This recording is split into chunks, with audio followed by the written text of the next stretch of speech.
ஆன்மீக அன்பர்களுக்கு நல்வணக்கம். நமது ஸ்ரீ ஆதி மன்மதீஸ்வரர் சுவாமி யூடியூப் சேனலில் நிறைய ஆன்மீக செய்திகளை தந்து கொண்டிருக்கிறோம். நிறைய அன்பர்கள் சப்ஸ்கிரைப் செய்திருக்கிறீர்கள், அவர்களுக்கு நெஞ்சம் நிறைந்த நன்றி. இந்த சப்ஸ்கிரிப்ஷன் 1000 பேரை தாண்ட வேண்டும் என்றும் 4000 மணி நேரமாவது குறைந்தபட்சம் பார்த்திருக்க வேண்டும் என்றும் இருந்தால் யூடியூபானது இந்த சேனலுக்கு பணம் அனுப்பும், தொகை அனுப்பும் என்று சொல்லுகிறார்கள். அப்படி தொகை வந்தால் அந்த தொகை முழுவதுமாக மயிலாடுதுறை ஸ்ரீ ஆதி மன்மதீஸ்வரர் சுவாமி திருக்கோயிலின் திருப்பணிக்காக மட்டுமே செலவிடப்படும். நாங்கள் ₹1 கூட எடுத்துக்கொள்ள மாட்டோம். இந்த புண்ணிய கைங்கரியத்தில் நீங்களும் கொள்ள வேண்டும் என்று விரும்புகிறோம். ஆகவே எல்லோரும் இந்த சேனலை சப்ஸ்கிரைப் செய்யுங்கள், லைக் பண்ணுங்க, ஷேர் பண்ணுங்க. அப்போ தான் நீங்கள் அமெரிக்காவிலேருந்து சப்ஸ்கிரைப் பண்ணால் கூட அங்கேருந்து இந்த கோயில் உண்டியல்ல ₹1 போடுறீங்கன்னு அர்த்தம். ஒரு நல்ல திருப்பணியில் ஒரு சத்காரியத்தை தங்களை ஈடுபடுத்திக் கொள்ள வேண்டும் என்று அன்புடன் வேண்டிக் கொள்கிறோம். நன்றி, வணக்கம்.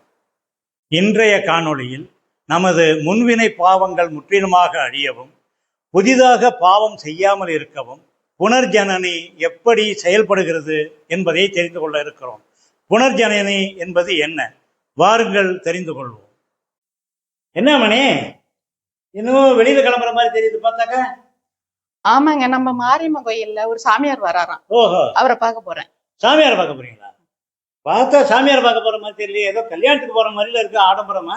இப்படி போனாதாங்க முதல்ல நம்மளை கூப்பிட்டு வரம் கொடுப்பாங்க. ஓ, சாமியார் முதல்ல கூப்பிட்டு வரம் கொடுப்பாரு. வரம் கேட்க போறீங்க? என்ன வரம் கேட்க போறீங்க? நான் கஷ்டப்படாம சந்தோஷமா இருக்கணும்னு வரம் கேட்க போறேன். ஓஹோ, அப்ப நீங்க இப்ப கஷ்டப்பட்டு இருக்கீங்க, சந்தோஷமா இல்ல. நாங்கெல்லாம் உங்களை சந்தோஷமா வச்சிடல. ஆமாண்ணா? ஆமா, போன ஜென்மத்துல என்ன பாவம் பண்ணணும், இந்த ஜென்மத்துல உங்கள்கிட்ட மாட்டிக்கிட்டு கஷ்டப்படுறேன். பாவம் பண்ணதால கஷ்டப்பட்டு இருக்கீங்க. அம்மனி, புருஷன் வீட்டுல இருக்கும்போது கஷ்டமா இருந்தாலும் கூட என்ன பண்ணணும்னா, புருஷன்கிட்ட போய், ஏங்க நீங்க அப்படி பண்றீங்க, இப்படி பண்றீங்க, எனக்கு நிம்மதி இல்லை, கஷ்டமா இருக்கு, சந்தோஷமே இல்லை, அதனால கொஞ்சம் அப்படி இப்படி கொஞ்சம் அட்ஜஸ்ட் பண்ணி இருந்தீங்கன்னாக்கா நான் மனசு சந்தோஷமா இருப்பேன், வீடு சுபிட்சமா இருக்கும், அதனால நல்ல விதமா இருங்க அப்படின்னு மனசை விட்டு பேசுங்க அம்மனி. கலகலப்பா பிராங்கா பேசுங்க. சப்போஸ் புருஷன் சரியில்லை, புருஷனால எந்த பிரயோஜனமும் இல்லை அப்படின்னு நீங்க நினைச்சீங்கன்னா, புருஷன் சொன்னதை கேட்க மாட்டான்னு நினைச்சீங்கன்னா, நீங்க ஒரு கோயிலுக்கு போங்க. கோயில்ல போய் அந்த சாமியை பார்த்து, சாமி நான் கஷ்டப்படுறேன், எனக்கு சந்தோஷத்தை கொடு சாமின்னு சாமியை பார்த்து வேண்டிக்கிங்க. தெரியுதா? இனிமே கோயிலுக்கே போறேன். கோயிலுக்கே போறீங்களா? அப்போ புருஷனை நம்பல அப்படிங்கறத நீங்க இன்டைரக்டா சொல்றீங்க. மேல டைரக்டா சொல்லவே முடியாது. சரிதான். அப்போ நீங்க கஷ்டப்படுறீங்க. அப்போ நான் ஒண்ணு சொல்றேன். இப்ப நீங்க சொன்னீங்கல்ல, போன ஜென்மத்துல என்ன பாவம் பண்ணமோ அப்படின்னு சொன்னீங்கல்ல, இனிமேல் பாவம் பண்ணாம இருக்கிறதுக்கு நான் ஒரு கோயில் சொல்றேன். அந்த கோயில்ல போய் அந்த பகவானை பார்த்து, என்ன கஷ்டம் இல்லாம நல்லபடியா வை, சந்தோஷம் வை சாமின்னு சொன்னா அவர் கண்டிப்பா செய்வார். அந்த வழிமுறையை சொல்லித்தரேன், அதன்படி நடங்க. சரியா? காஞ்சிபுரத்தில் பேருந்து நிலையத்திலிருந்து ஒரு 2-2.25 கிலோமீட்டர் மேற்க போன கைலாசநாதர் கோயில்னு ஒரு கோயில் இருக்கு.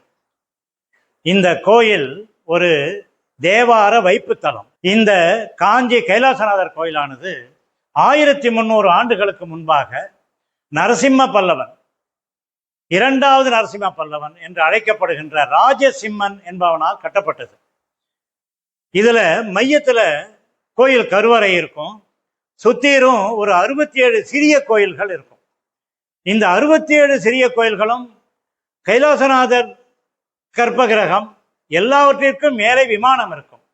அத்தனை கோயில்கள் தூண்களிலும் சிம்மம், அதாவது சிங்கம், யாழி, மற்ற மிருகங்கள் இருக்கும். அதாவது சிற்பமாக வடிவமைக்கப்பட்டிருக்கும்.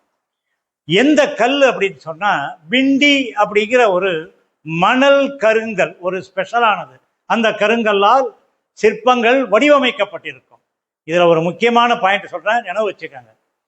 அத்தனை கடவுள் திருவுருவங்களும் வடிவமைக்கப்பட்டிருக்கின்ற அத்தனை விலங்குகளும் பட்சிகளும் பார்த்தால் சிரித்து கொண்டு இருப்பது போல இருக்கும். எல்லாமே அப்படி எமோஜி சொல்லுவாங்கல்ல, சிரித்து கொண்டு இருப்பது போல இருக்கும். இது ஒண்ணு அப்படியே இருக்கட்டும். இப்போ கர்ப்ப கிரகத்துக்கு வரோம். காஞ்சி அந்த சுவாமியுடைய கர்ப்ப கிரகத்துக்கு வரோம். கைலாசநாதர் உள்ளே இருக்கிறார். பிரம்மாண்டமாக பல பல பலன்னு ஒரு கருப்பு கிரானைட் கல். அவர் ஷோடச லிங்கம் என்று அழைக்கப்படுகிறார். ஷோடச லிங்கம்னா என்ன? ஷோடசம் அப்படின்னா 16 என்ற பொருள். அந்த லிங்கமானது அப்படியே ஒரு சிலிண்டர் மாதிரி, உருளை மாதிரி, ஒரு அண்டாவை தலைகீழ கவுத்து வச்ச மாதிரி இருக்காது. ரஜினி கூட பாடுவார ஒரு திரைப்படத்துல, இதான் அண்டா அதான் அண்டா அருணாச்சலம் நான் தான் அண்டான்னு பாடுவாரே, அந்த மாதிரி அண்டாவை கவுத்து வச்ச மாதிரி இல்லை. 16 பட்டைகள் இருக்கும் அதுல. அதனால இது சோடச லிங்கம். சரி, இந்த சோடச லிங்கத்துக்கு பின்புறம் கருவறையின் பின்புற சுவர் இருக்கிறதே, கல்லாலான சுவர். அந்த சுவற்றிலே புடைப்பு சிற்பமாக சோமாஸ்கந்தர் இருப்பார். சோமாஸ்கந்தர்னா என்ன? ச உமா ஸ்கந்தர். ச என்பது சிவன், உமா என்பது பார்வதி, அதுக்கப்புறம் ஸ்கந்தன் என்பது முருகன். சிவன், பார்வதி, முருகர் 3 பேரும் ஒன்றாக சேர்ந்து அமைந்திருக்கின்ற அந்த திருவுருவத்திற்கு சோமாஸ்கந்தர் என்று பெயர். இதையும் மனதில் வச்சுக்கங்க, பார்க்கிறோம். இப்போ எப்படி நாம் வழிபட வேண்டும், என்ன செய்ய வேண்டும்? முதலில் காஞ்சி பகவானை, அந்த ஈஸ்வரனை, மகேஸ்வரனை ஏதேனும் ஒரு தேவார பாடலை சொல்லி கரம் கூப்பி பாடலை இசைத்து பண்பாடி அவரை போற்றிவிட்டு நெய் தீபமிட்டு வணங்க வேண்டும். அதுக்கு பிறகு பின்னால இருக்கிறாங்களே சோமாஸ்கந்தர், அந்த சோமாஸ்கந்தரை பார்க்கணும். என்ன சாமி, அந்த சோமாஸ்கந்தர் உட்பட எல்லாருமே சிரிச்சிட்டு இருப்பாங்க. அதுதான் அதில் அதிசயம். என்ன சாமி, நீங்க மட்டும் குடும்ப குட்டியோட, மனைவியோட, கணவரோட எல்லாமே சந்தோஷமா இருக்கீங்க, சிரிச்சிட்டு இருக்கீங்க, நான் கஷ்டப்படுறேனே, ஏன் எனக்கு மகிழ்ச்சி கொடுக்காம என்ன கஷ்டப்படுத்துறீங்க அப்படின்னு மனம் விட்டு கேளுங்க. அப்போ உங்க மனசாட்சியே கடவுளா இருந்து ஒரு குரல் எழுப்போம், ஒரு கேள்வி கேட்போம். எத்தனை பேருக்கு தீங்கு செஞ்சிருக்க, அதோட பலனை அனுபவிக்க வேணாமாக்கன்னு அப்படின்னு அவர் கேட்குற மாதிரி உள்ளார இருக்கும். அப்போ நீங்க உள்ளார இருந்து திரும்ப பேசுங்க. பகவானே, உன்னை தரிசிக்கிறேன். காஞ்சி பெருமானே, உன்னை தரிசித்த பிறகு என்னுடைய பழைய ஜென்ம பாவங்கள் எல்லாம் பொசுங்கி போகணும். இந்த ஜென்மத்தில் இதுவரை செய்த பாவங்கள் தீர்ந்து போகணும். இனிமேல் பாவம் செய்யாமல் இருக்கக்கூடிய வழிவகைகளை நீதான் எனக்கு தந்தருள வேண்டும் பகவானே என்று வேண்டிக் கொள்ளுங்கள். சரி, அப்படியே வேண்டிக்கிட்டா உடனே பழைய பாவம்லாம் தீர்ந்துருமா? புதுசா பாவம் பண்ணாமல் இருக்கிறதுக்கான வழிவகைகளை அவ்வளோ இலகுவா கொடுத்துருவாரா? இல்லை. என்ன செய்யணும்? இது ரொம்ப முக்கியம். இது இந்த காஞ்சி கைலாசநாதர் கோயிலில் மட்டுமே அமைந்த ஒரு சிறப்பு. என்ன இது? காஞ்சி கைலாசநாதர் கோயிலுடைய கர்ப்பகிரகம். கர்ப்பகிரகத்துல மையத்துல கைலாசநாதர் இருக்கார். இந்த பக்கம் அந்த கோமுகம் இருக்கு வடக்க நோக்கி. இந்த 4 பக்கமும் கர்ப்பகிரகத்தை சுற்றி இருக்கக்கூடிய செவர். இதை சுற்றி வெளியில இது ஒரு சுவர், தெற்க மேற்க ஒரு சுவர், வடக்க ஒரு சுவர், இந்த பக்கம் கிழக்க ஒரு சுவர்.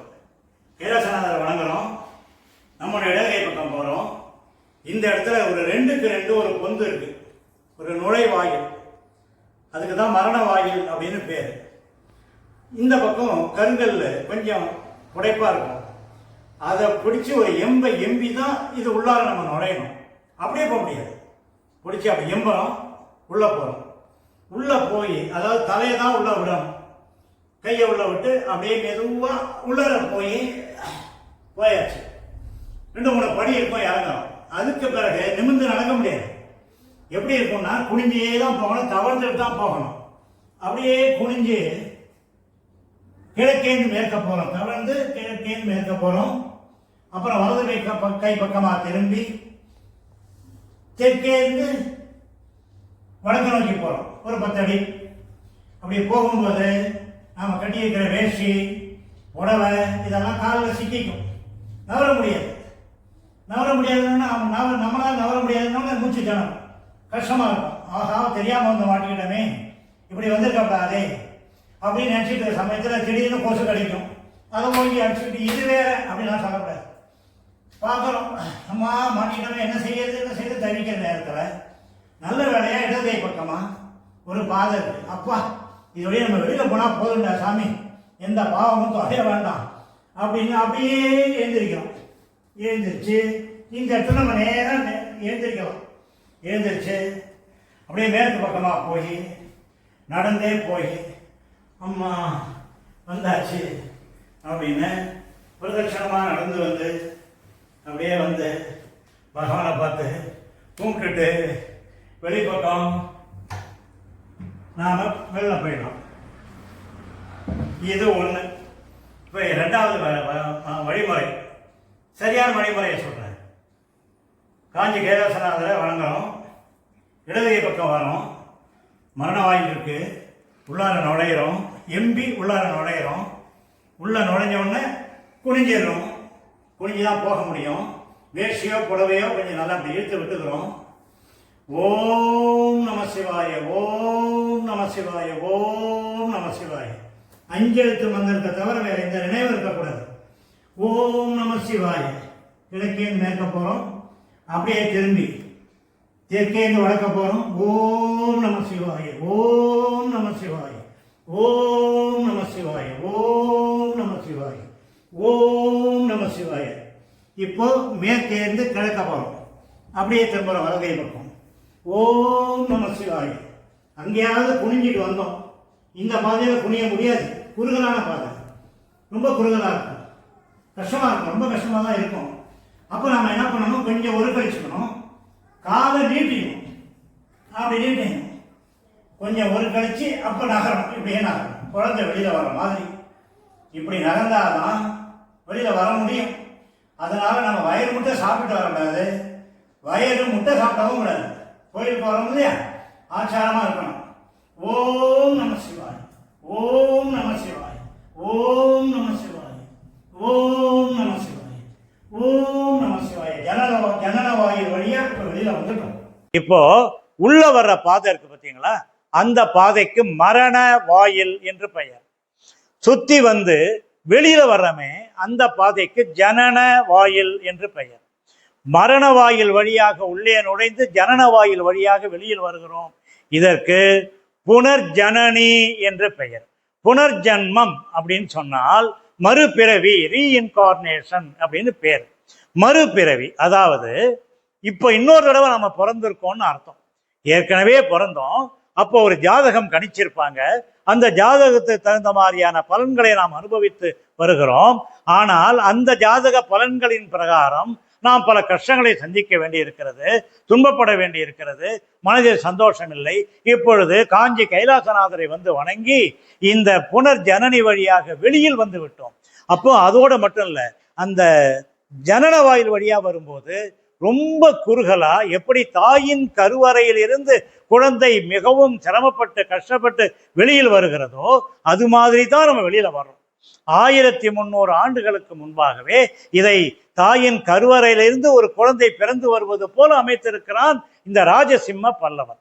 அப்ப வெளியில வந்த போது நாம புனர்ஜென்மம் எடுத்து விட்டோம், அடுத்த ஜென்மம், இன்னொரு பிறவி எடுத்து விட்டோம். அப்படின்னா என்ன அர்த்தம், வேற ஒரு ஜாதகம் எழுதப்பட்டிருக்கிறது அப்படின்னு அர்த்தம். அந்த ஜாதகம் பிரகாரம் நம்முடைய பழைய பாவங்கள் பெரும்பாலும் தொலைந்து போகும். புதிதாக நிச்சயமாக பாவம் செய்ய மாட்டோம். இந்த அருளை இறைவன் வழங்குவான் என்பதில் கொஞ்சமும் சந்தேகம் இல்லை. ஏனென்றால் நாம் புனர்ஜென்மம் எடுத்து விட்டோம். புதிய ஜென்மத்திற்கான, புதிய பிறவிக்கான பலனை நாம் அனுபவிக்க இருக்கிறோம், சந்தோஷத்தை அனுபவிக்க இருக்கிறோம். அதுவும் கூட இந்த காஞ்சி கைலாசநாதர் நமக்கு மனம் நிறைய சந்தோஷமாக பரிபூர்ணமாக அருளை நமக்கு நல்குவார். இதை நான் அனுபவபூர்வமாக பார்த்துருக்கேங்க.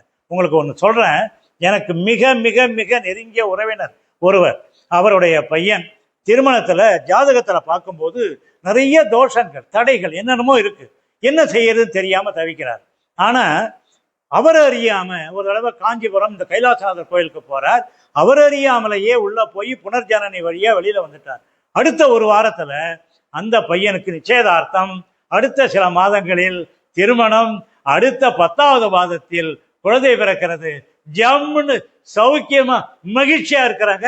சத்தியமான உண்மை. இதை நான் உங்ககிட்ட சொல்றேன். அதனால வாழ்க்கையில் ஏதேனும் சிரமம் இருந்தால், ஏதேனும் கஷ்டப்பட்டால், புனர்ஜென்மம் எடுப்பது போல ஒரு முறை நீங்கள் காஞ்சி கைலாசநாதர் கோயிலுக்கு சென்று இறைவனை நான் சொல்ற பிரகாரம் வழிபட்டு ஓம் நம சிவாய மந்திரத்தை சொல்லிக்கொண்டே புனர்ஜனனி வழியாக வெளியில் வந்து மனதார இறைவனை பூஜித்தீர்களானால் நிச்சயமாக நல்ல பலன் கிடைக்கும்.